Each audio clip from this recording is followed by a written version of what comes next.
যে যিবিলাক নামে ইতিহাসক ৰিপ্ৰেজেণ্ট নকৰে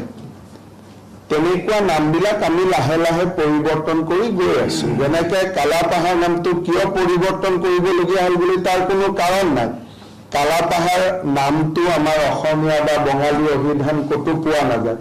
তেনেকৈ কৰিমগঞ্জ বুলি ক'লে এই শব্দটো অসমীয়া অভিধানতো নাপাব বঙালী আমাৰ অভিধানতো নাপাব গতিকে জিলা বা গাঁওসমূহৰ নামবিলাক অভিধানিক হয় যে আমাৰ অভিধানত উল্লেখ থকা নাম হয় এই কামটো আমি বহুত দিনৰ পৰা চলাই আছো অসমৰ বহুত গাঁৱৰ নাম আমি বদলাইছো যেনেকৈ এখন আপোনালোকে গম পাব বৰপেটা জিলাত এখন গাঁৱৰ নাম আছে ভাচেনিচৰ এতিয়া সেই নামটোতো কোনো ঐতিহাসিক বা অভিধানিক গুৰুত্ব নাই গতিকে কৰিমগঞ্জ যিহেতু অসমীয়া বা বঙালী দুইটা অভিধানতে উল্লেখ থকা শব্দ নহয় তাৰ কোনো ৰিজন নাই যদি আপুনি একেবাৰে কৰিমগঞ্জ নামৰ অৰ্থ কি তাৰতো কোনো অৰ্থ নাই শ্ৰীভূমি ক'লে এটা অৰ্থ থাকিলে সেইকাৰণে আমি কৰিমগঞ্জ জিলাৰ নামটো শ্ৰীভূমি কৰিছোঁ আৰু আপোনালোকে যদি আৰু অলপ আগলৈকে যাব খোজে এই নামটো আচলতে আমি দিয়াতকৈ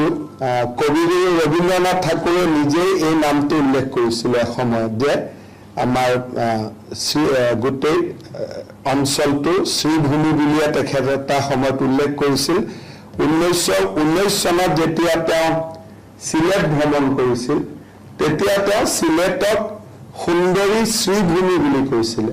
সো আমি এতিয়াতো সিলেট বাংলাদেশত আছে কিন্তু আমি কৰিমগঞ্জ জিলাখন তাৰে পমখেদি শ্ৰীভূমি বুলি নামাংকন কৰিছোঁ এইটো অসমীয়া অভিধানিক শব্দ ই বঙালী অভিধানিক শব্দ কাৰণ সেইটো বেলেগ কোনো কাৰণ নাই আৰু আমি অসমৰ বাকী গাঁও চহৰ নগৰ যিবিলাক অভিধানিক শব্দ নহয় লাহে লাহে আমি অভিধানিক শব্দলৈকে গৈ আছো সেই শৃংখলাতে আজি এটা নামাঙ্কিত হ'ল